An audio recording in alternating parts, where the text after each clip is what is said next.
Good evening. Thanks for joining me this Sunday on 7Edition. I'm Sabrina Zainal, and these are tonight's top stories. Nausea returns as Pasir Gudang schools reopen. First-time homebuyers get 6-month extension on stamp duty exemption. And Trump and Kim agree to restart talks at DMZ.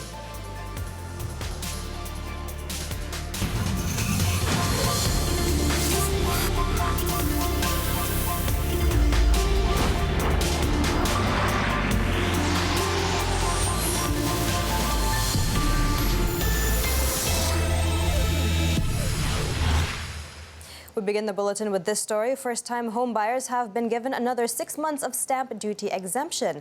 Finance Minister Lim Guan Eng in a statement today said that his ministry has accepted an appeal by the Housing and Local Government Ministry to do so, as this is expected to help clear the number of unsold houses.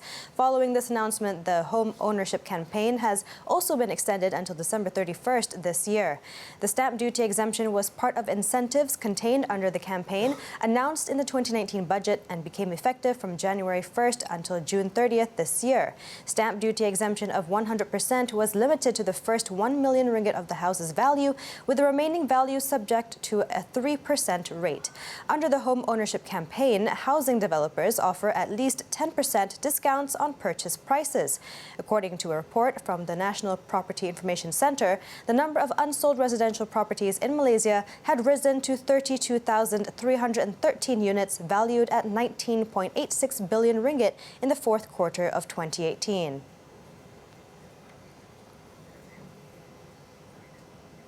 Now, a man died after the trailer he was driving crashed along the Plus North-South highway near the toll plaza at Simpang 4 Alor Gajah. The victim was trapped for more than 2 hours in his seat before rescue workers freed his body.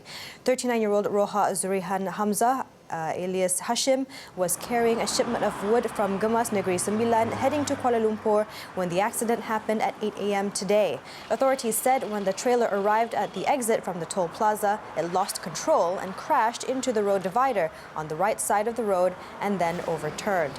The accident is being investigated for causing death by dangerous driving.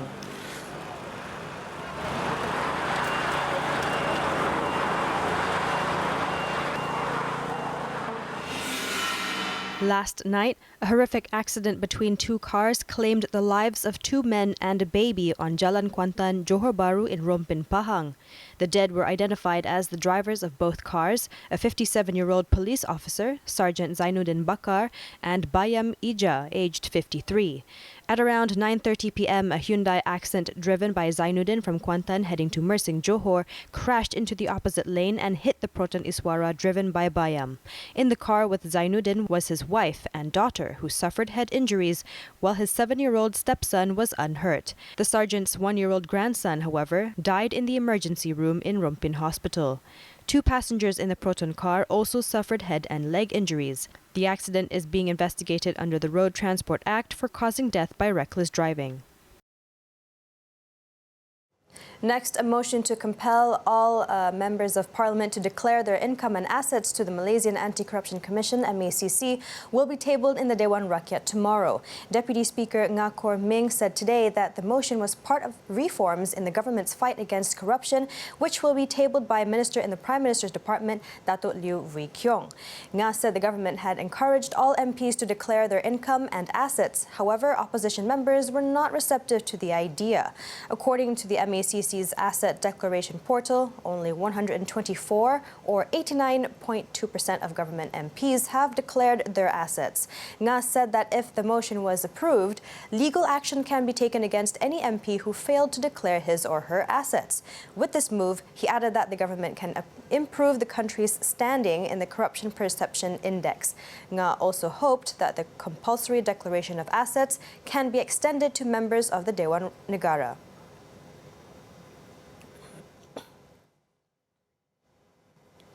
Meanwhile, Petronas today refuted speculation by certain media reports that its Executive Vice President and Upstream Business CEO, Datuk Muhammad Anwar Taib, has resigned from the company. In a statement, the national oil firm reiterated that Datuk Muhammad Anwar remains in his position. It clarified that he will resign as chairman and member of the board of directors of Petronas Gas Berhad, or Petgas, a subsidiary of Petronas, on July 1st, which is in line with the company's internal reorganization. Petgas is now placed under the purview of Adif Zulkifli as the Executive Vice President and CEO of Gas and New Energy Business.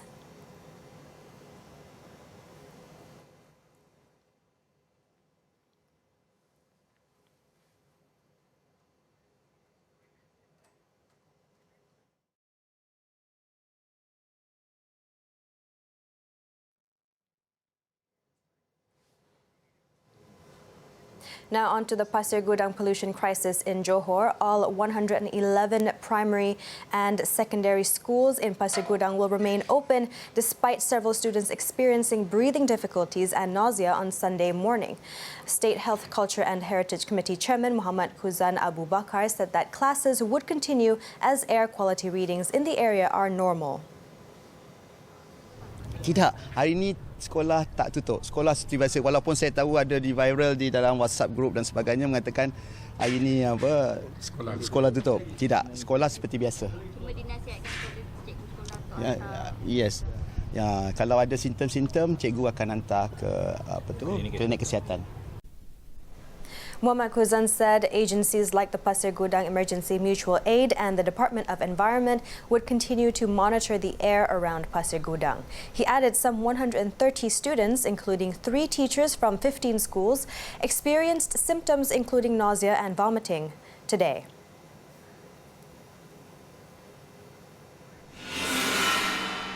Earlier this morning, some 30 students and teachers were referred to 2 local health clinics in Pasir Gudang, Johor Bahru.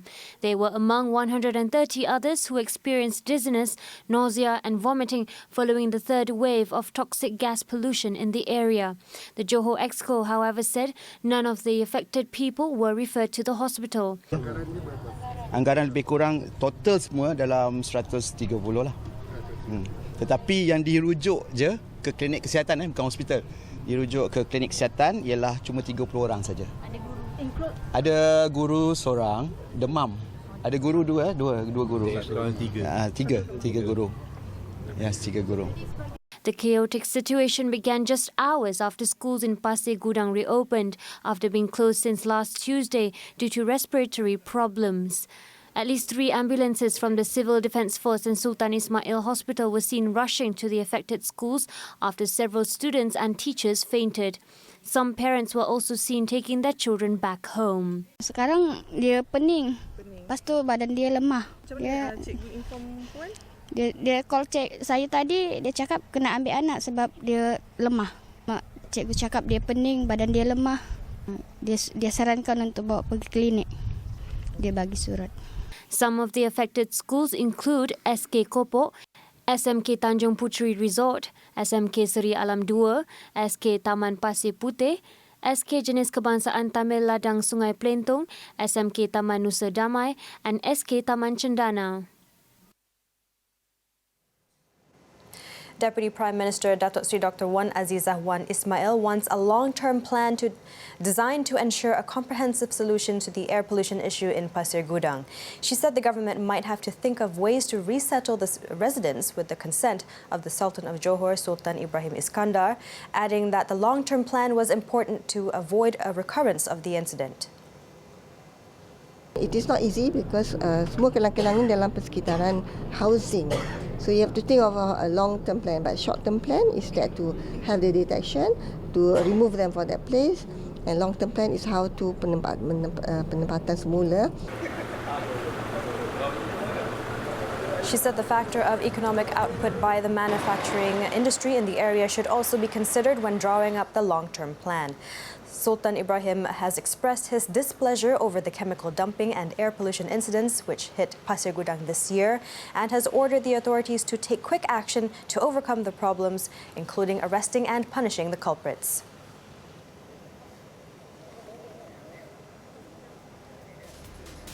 When we come back, K-pop idols GFriend kicks off their tour here in Malaysia. Details next.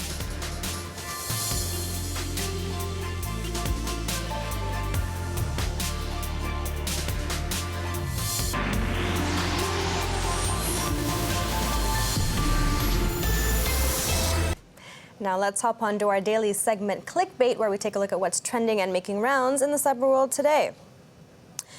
It's quite a norm on social media these days to notice makeup advertisements being portrayed in various creative ways just to prove the quality and the effectiveness of the beauty product. However, a staff of a local cosmetics brand who live streamed a makeup demo on their Facebook page took it to a whole new level when she pulled out a small snake and patted foundation on its body to test its coverage. To no surprise, this sparked outrage among netizens, calling it out as animal abuse. The live stream went viral on different social media platforms, with one of the reposts on Twitter yesterday raking in over 307,000 views. Here's the story. In the 1-hour live stream, which started with giveaways and promotions on their makeup brushes, the saleswoman began demonstrating their latest powder foundation. At around the 22nd minute, she brings out quail eggs and wanted to test out the coverage on one of them, which seems to be a normal coverage demonstration at this point. Until all of a sudden, she brings out a small snake and tests the coverage of the foundation on its body. The poor snake was seen to be wriggling during the process, while the saleswoman continues to build the coverage on the reptile. Twitter users flooded the tweet with comments expressing how unethical the demo was. One netizen pointed out that the saleswoman should have used a human model to test the product on instead. The company has yet to address this issue, despite receiving criticism on the controversial makeup demonstration.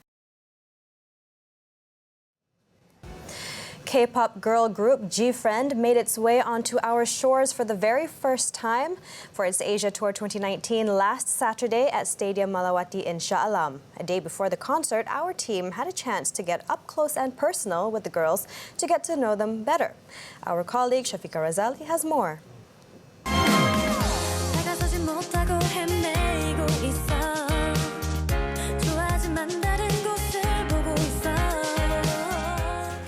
둘, 셋. 안녕하세요, 여자친구입니다. Hello, we are GFriend.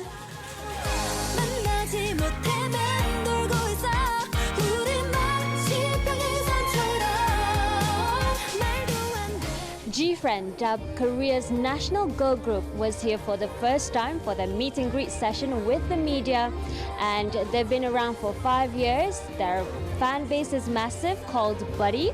They're expected to make their comeback on July 1st with their latest song, Fever. GFriend is one of the most popular girl groups in South Korea, signed under Source Music in 2015. The 6-member girl group comprises Sowon, Unha, Yelin, Yuju, Shinpi, and Umji.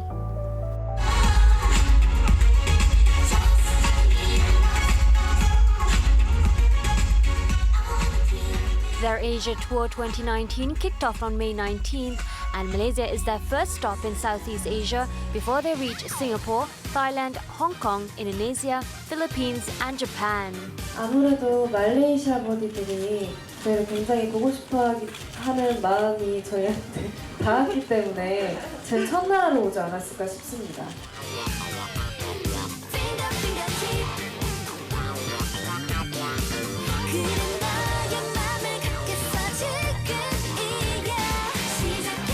우선 꽤 오랜 시간을 비행해서 왔는데 오자마자 공항에서부터 팬분들이 굉장히 반겨주셨어요. 그래서 또 많이 기다려주셨구나 하는 생각에 정말 기분이 좋았고 많은 좋은 추억을 만들고 가야겠다고 생각했습니다.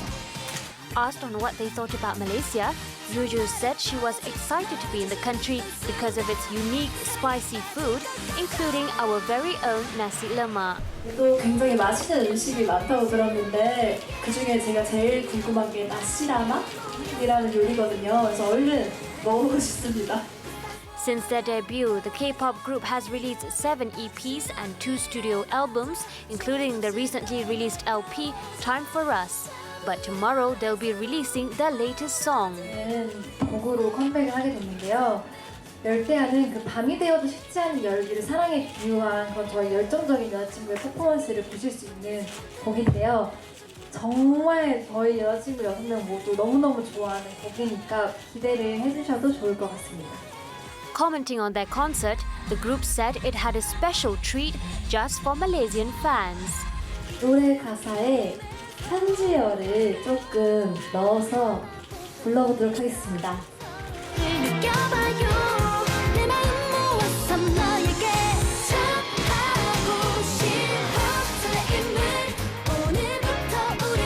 Behind all the music videos, the girls got a little personal and shared some insights behind their glamorous front. 성격이 다른 6명이 모이니까 처음에는 이렇게 잘 뭔가 단체 생활을 잘 해야 할 텐데 라는 고민이 좀 있었는데요. 그런 고민이 필요 없을 만큼 여섯이서 뭔가 문제가 있으면 얘기로 잘 풀고 또 힘들 때는 더 서로 격려해주면서 재밌게 잘 지내고 있는 것 같아서 네, 이제는 표정만 봐도 좀 이 사람이 어떤 기분인지 알 수 있고 그러는 것 같아요. Now, the concert on Saturday was clearly a success as it drew more than 4,300 fans comprising of a majority of young and teenage girls, but also quite a number of adults and teenage boys. GFriend brought their house down with hit songs including Me Gustas 2, Rough, Fingertip, Navilera, Truly Love and Love Whisper. Shafika Razali for 7Edition.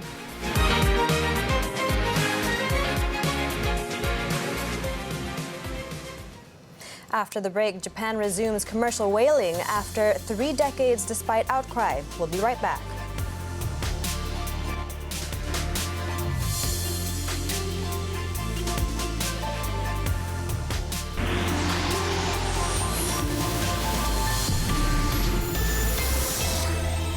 Thanks for staying with us. Now on the foreign front. After days of speculation and optimistic statements by the two leaders, U.S. President Donald Trump and North Korean leader Kim Jong-un finally met on Sunday at the demilitarized zone between North and South Korea. It was their first face-to-face meeting since an ill-fated summit in Hanoi, Vietnam in February that left no progress on denuclearization in the North. The two leaders met and shook hands at the tense area that has divided the peninsula since hostilities in the Korea War ended in 1953, accompanied by South Korean President Moon Jae-in. The U.S. president then briefly crossed into North Korean territory as the first sitting U.S. president to set foot in the region in a symbolic milestone. Prior to the news conference, both Trump and Kim had expressed hopes that the meeting would be possible. Nobody knows how things turn out.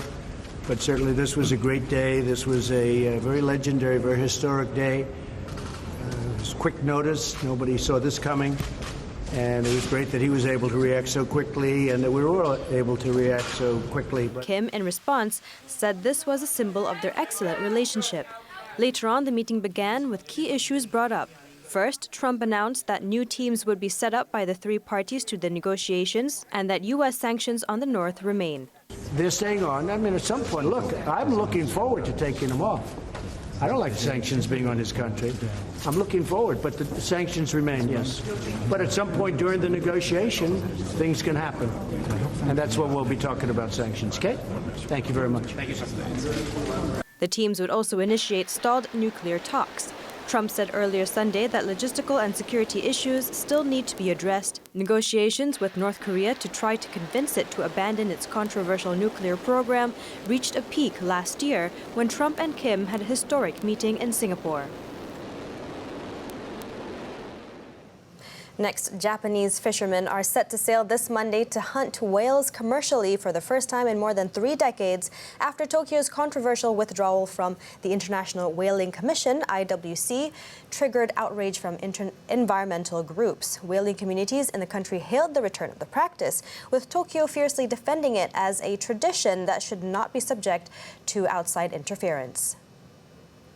The decision comes into effect from July 1st, with about 5 vessels expected to set sail and conduct whaling within Japan's territorial waters and exclusive economic zone. Japan's decision in December to withdraw from the IWC sparked a firestorm of criticism from environmentalists and anti-whaling countries such as Australia, New Zealand and Canada. It came after years of failed attempts by Tokyo to convince the IWC to allow it to resume commercial whaling, arguing that stocks of certain species were now sufficient to support renewed hunting.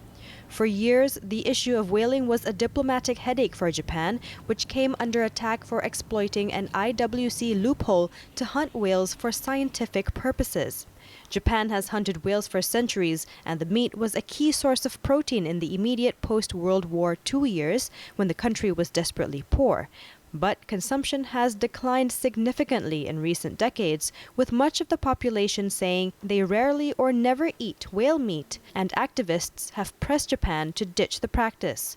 Whaling is a small industry in Japan, employing around 300 people. Now updates on the 2019 Copa America. Peru is through to face Chile in the second Copa America semi-final this Wednesday after it gave Uruguay a shootout defeat in the quarters at the Itaipava Arena Fonte Nova in Salvador, Brazil.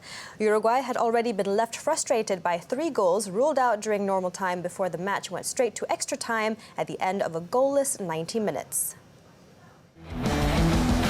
15-time champion Uruguay lost 5-4 on penalties after having 3 goals ruled out in a scoreless draw. Luis Suarez missed the only penalty and had a goal disallowed for offside in normal time before missing the first penalty of the shootout as Edison Flores struck the winning kick. Edinson Cavani also had a goal ruled out as Uruguay failed to convert from their 12 shots at goal. Peru will face Chile in the second semi-final on July 4th after host Brazil faced Argentina the night before.